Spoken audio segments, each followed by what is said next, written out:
Assalamu alaikum. Myself Khalid Hassan Mido, and today's video is about quinolone and fluoroquinolone. Quinolone and fluoroquinolone, these are nothing but antibiotics. So quinolone তার মানে quinolone হচ্ছে এমন একটা substance যেখানে কি থাকবে, একটা কুইনোলন রিং থাকবে। আর কুইনোলনের সাথে যদি আমরা ফ্লোরিন যোগ করি, দ্যাট মিন্স ফ্লোরিনেটেড কুইনোলন, সেটাকে আমরা বলবো ফ্লোরোকুইনোলন। তাহলে কুইনোলন হচ্ছে কি, কুইনোলনের হচ্ছে একটা স্ট্রাকচার থাকবে কুইনল রিং, যেটা হচ্ছে কি এই যে দিস ইজ যে ডাবল বেঞ্জিন, হ্যাঁ, অর্থাৎ দুইটা বেঞ্জিন রিং থাকবে, একটা বেঞ্জিনের সাথে নাইট্রোজেন ও অক্সিজেন থাকবে। এখন কুইনোলনের মেইন এক্সাম্পল হচ্ছে ন্যালিডিক্সিক অ্যাসিড, এবং এই নালিডেক্সিক অ্যাসিডের সাথেই ফ্লোরিন যোগ করে ফ্লোরোকুইনোলন করা হয়। ফ্লোরিন যোগ করলে ফ্লোরোকুইনোলন করা হয়, এবং আমরা দেখতেছি যে সিঙ্গেল যে বেঞ্জিন মলিকুল ছিল ওই মলিকুলে ফ্লোরিন যুক্ত হয়, এবং ফ্লোরিন বানান আমরা জানি FLUO, ফ্লোরিন। এই জন্য ফ্লোরোকুইনোলনের বানানো হয় FLUO, নট FLO। ওকে, এখন ফার্স্ট অফ অল যে ফ্লোরিনটা ন্যালিডিক্সিক অ্যাসিডের সাথে, অর্থাৎ fluorinated analogues of ন্যালিডিক্সিক acid is called ফ্লোরোকুইনোলিন। প্রথম কথা হচ্ছে যে কেন ন্যালিডিক্সিক অ্যাসিডের সাথে ফ্লোরিন যোগ করা হলো, কারণ ফ্লোরিন ছাড়া ন্যালিডেক্সিক অ্যাসিড এর হচ্ছে স্পেকট্রামটা খুবই লেস, এবং পাশাপাশি এর হচ্ছে অন্যান্য ফ্যাসিলিটিস যেমন ডিস্ট্রিবিউশনও অনেক কমে যায়। বাট ফ্লোরিন অ্যাড করলে এর স্পেকট্রামটা অনেক বেশি হয়, মানে যেমন gram positive, gram negative, atypical, হ্যাঁ, সহ অনেক অর্গানিজমের উপরে ইফেক্টিভ। পাশাপাশি ফ্লোরিন যোগ করার জন্য আমাদের যে ইফিক্যাসিটা 60 টাইমস বেড়ে যায়, 60 টাইমস বেড়ে যায়। অর্থাৎ ফ্লোরিনটা কত পাওয়ারফুল একটা সাবস্টেন্স। এই জন্য বর্তমানে কুইনোলন ব্যবহৃত না হয়ে ফ্লোরোকুইনোলন ব্যাপক আকারে ব্যবহৃত হয়, এবং এটা হিউজ ব্যবহৃত একটা antibiotic. So this is called 5 star antibiotic. এটার 5টা খুবই গুরুত্বপূর্ণ ইফেক্ট হচ্ছে এটার গুড ওরালি অ্যাবজর্পশন, অর্থাৎ এটা আমরা ওরালি দিতে পারি। হচ্ছে ওরালি দেওয়ার কারণে পেশেন্ট কমপ্লায়েন্স অনেক ভালো হয়, কারণ ইনজেক্টেবল হলে তো পেশেন্ট সবসময় ইনজেকশন দিতে পারে না, এই জন্য ওরালি হয়, এবং ওরালি হলে গুড অ্যাবজর্পশন 80 to 90% অ্যাবজর্পশন হয়ে যায়। তার মানে এর বায়ো অ্যাভাইলেবিলিটি খুবই ভালো। আর কুইনোলনগুলোকে আমরা কি মনে রাখবো, যে কুইনোলন মানে কুইন, আর কুইনকে তো কেউ কোথাও আটকাতে পারে না, তার যেখানে ইচ্ছে সেখানে সে অ্যাক্সেস নিতে পারে। তেমনি কুইনোলন গ্রুপটাও হচ্ছে কি, যে এটা হচ্ছে বোথ লিপিড এবং ওয়াটার সলেবল। লিপিড সলেবল কেন? কারণ আমাদের যে কুইনোলন মূলক আমরা দেখেছি, এখানে যে ফ্লোরিন আছে, ফ্লোরিনের কারণে এটা লিপিড সলেবল, এবং এখানে ওইস মূলকও থাকে, ফুল যে স্ট্রাকচার। এবং আমরা দেখেছি যে ফ্লোরোকুইনোলনের অনেক যেমন এক্সাম্পল আছে, তখন এই মূল কম্পাউন্ডের সাথে অনেক কিছু যোগ হয়, তো সেখানে ওএইচ থাকে, ওএইচ থাকার কারণে এটা হচ্ছে ওয়াটার সলেবল। এছাড়া হাই পোটেন্সি, অর্থাৎ হচ্ছে এটা অল্প অ্যামাউন্টেই আমাদের বডিতে ভালো কাজ করে, এবং এদের সাইড ইফেক্ট খুবই কম, এবং এটা ভেরি ব্রড স্পেকট্রাম অ্যান্টিবায়োটিক। এখানে gram negative, gram positive plus intercellular organism সবার উপরে কাজ করে।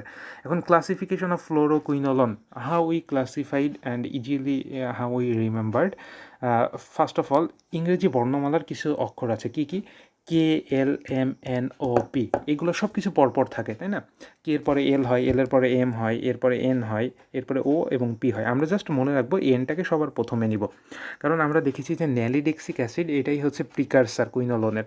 সো কুইনোলনটা হচ্ছে আমরা এটাকে 4টি জেনারেশনে ভাগ করব, ফার্স্ট, সেকেন্ড, থার্ড, ফোর্থ। এবং জেনারেশন মানে হচ্ছে কি, ডিউ টু ব্রড স্পেকট্রাম, অর্থাৎ জেনারেশনটা এখানে করা হয়েছে স্পেকট্রামের উপরে ভিত্তি করে, ন্যারো তো ব্রড স্পেকট্রাম।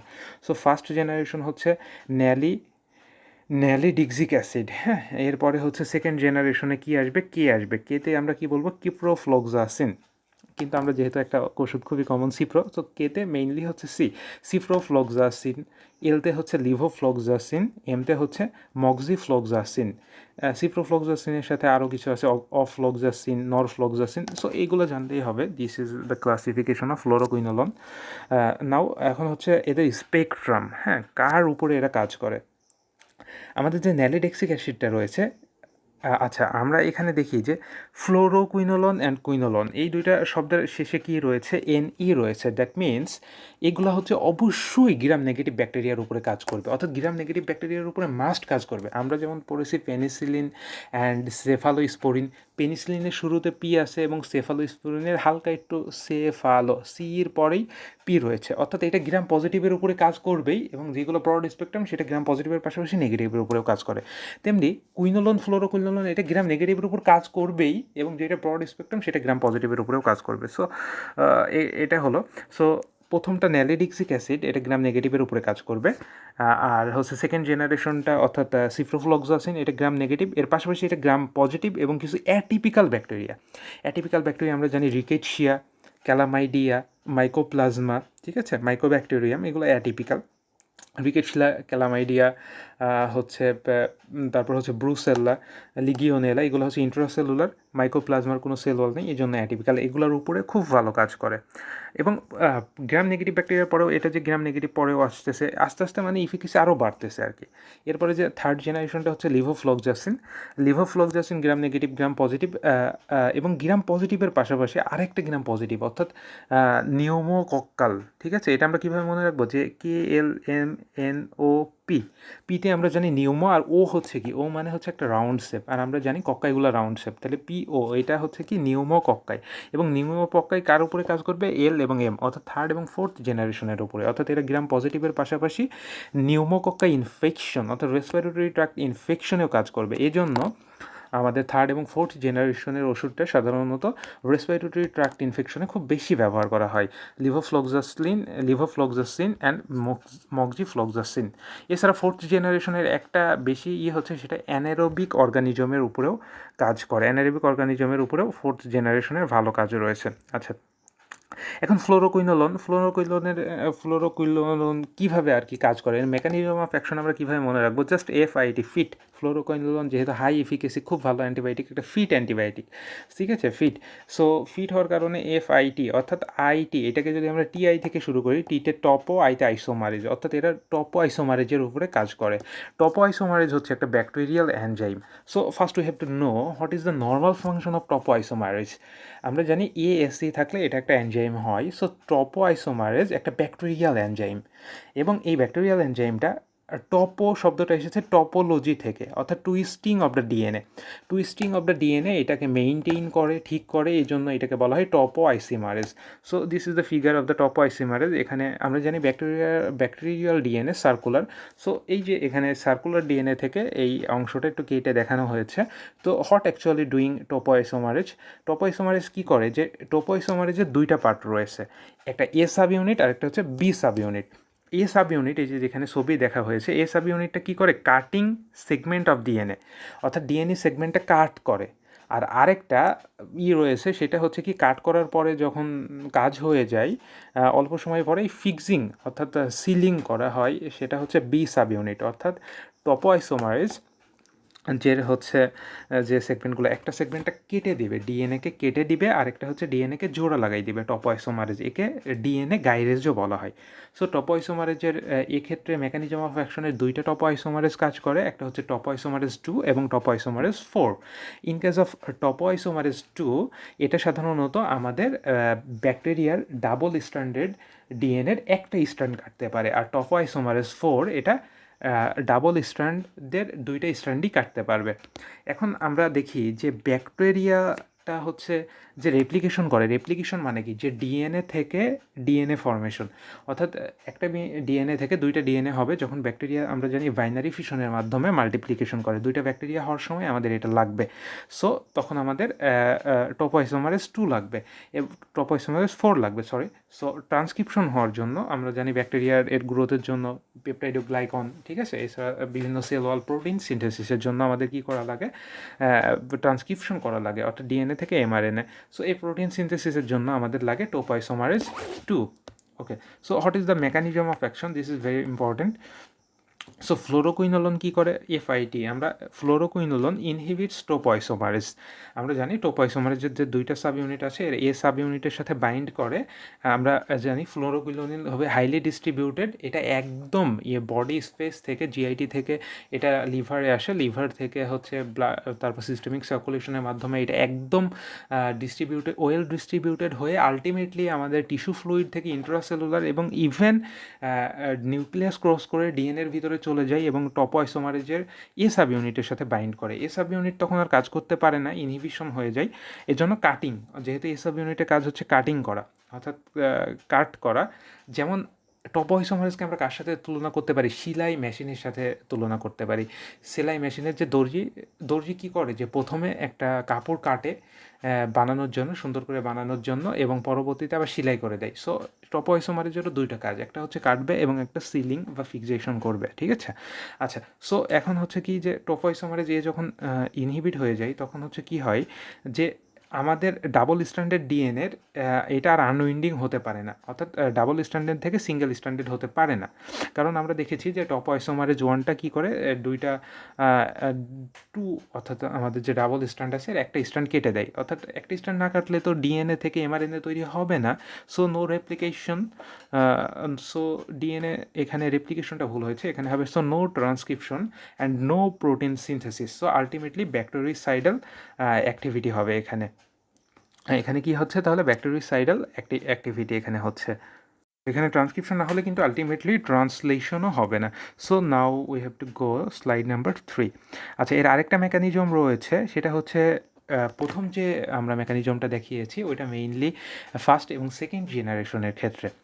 আমরা দেখেছি যে ফার্স্ট এবং সেকেন্ড জেনারেশনের ড্রাগগুলো সাধারণত গ্রাম নেগেটিভের উপরে কাজ করে, অর্থাৎ এরা হচ্ছে জেনারেলি টোপোআইসোমারেজ 2 অল গ্রাম নেগেটিভ ব্যাকটেরিয়াতে থাকে বলে এরা সব গ্রাম নেগেটিভ ব্যাকটেরিয়ার উপরে কাজ করতে পারে। বাট টোপোআইসোমারেজ 4 মেইনলি গ্রাম পজিটিভ ব্যাকটেরিয়াতে থাকে বলে থার্ড এবং ফোর্থ জেনারেশন গ্রাম নেগেটিভের পাশাপাশি গ্রাম পজিটিভ ব্যাকটেরিয়া এদের উপরেও খুব ভালো কাজ করে। সো এটা হচ্ছে কি হলো, যে টপোআইসোমারেজ 4কে যখন ইনহিবিট করে থার্ড জেনারেশন এবং fourth generation, that is levofloxacin and moxifloxacin, এরা টোপোআইসোমারেজ 4কে যখন ইনহিবিট করে এ সাব ইউনিটটাকে, তখন আর কোনো কাটিং হয় না, অর্থাৎ যেহেতু এটা ডাবল স্ট্র্যান্ডকেই কেটে দেয়, অর্থাৎ যেমন করে আমাদের রেপ্লিকেশনের সময় ডিএনএ থেকে ফুল ডিএনএটা কেটে যায়। দ্যাট মিনস ডিএনএ থেকে ডিএনএ সেপারেশন হতে পারে না, no replication, no bacterial multiplication, ultimately bactericidal activity. Bacteria যদি প্রোটিন সিনথেসিস না করতে পারে, ব্যাকটেরিয়া যদি রেপ্লিকেশন করে মাল্টিপ্লিকেশন করতে না পারে, তাহলে আলটিমেটলি ব্যাকটেরিয়া বেঁচে থাকবে না। এখন হচ্ছে কি, যে কিছু বিষয়, যে সিপ্রোফ্লক্সাসিন আমরা দেখেছি যে ওপি অর্থাৎ নিউমোকক্কাইয়ের উপরে মেইনলি কাজ করে থার্ড এবং ফোর্থ জেনারেশন। যেহেতু ciprofloxacin second generation, so ciprofloxacin নিউমোকক্কাইয়ের উপরে কাজ করবে না এবং ইন্টেরোকক্কাইয়ের উপরেও কাজ করবে না। আচ্ছা, এরপরে মেথিসিলিন রেজিস্ট্যান্ট স্টাফাইলোকক্কাস অরিয়াস, এটার উপরেও সিপ্রোফ্লক্সাসিন কাজ করে না। কিন্তু সিপ্রোফ্লক্সাসিন সবচাইতে বেশি কাজ করে সবচাইতে বেশি কাজ করে ট্রাভেলার্স ডায়রিয়া। আচ্ছা, ট্রাভেলার্স ডায়রিয়াটা আসলে কি, যে কিছু কিছু মানুষের এটা সাইকোলজিক্যাল একটা সমস্যাই হয়ে যায়, যে যখন ট্রাভেলিং করে তখনই তার হচ্ছে বাথরুম চাবায় বারবার এবং ডায়রিয়া ইনডিউসড হয়।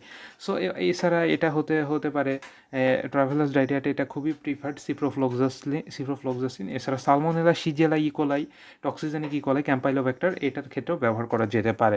এছাড়া সিপ্রোফ্লক্সাসিন কোথায় কাজ করে? রেজিস্ট্যান্ট টিবি, অ্যানথ্রাক্স, টাইফয়েড, এটাও কাজ করে। এছাড়া সিপ্রোফ্লক্সাসিনের সাথে আরেকটা নরফ্লক্সাসিন আছে। নরফ্লক্সাসিন মেইনলি ইউরিনারি ট্র্যাক্ট ইনফেকশনে কাজ করে, কারণ এটা ইউরিনারি ট্র্যাক্টে অনেকক্ষণ থাকে। আর ওফ্লক্সাসিন সেটা হচ্ছে সিএনএসে কাজ করে। লিভোফ্লক্সাসিন এটা হচ্ছে থার্ড জেনারেশন।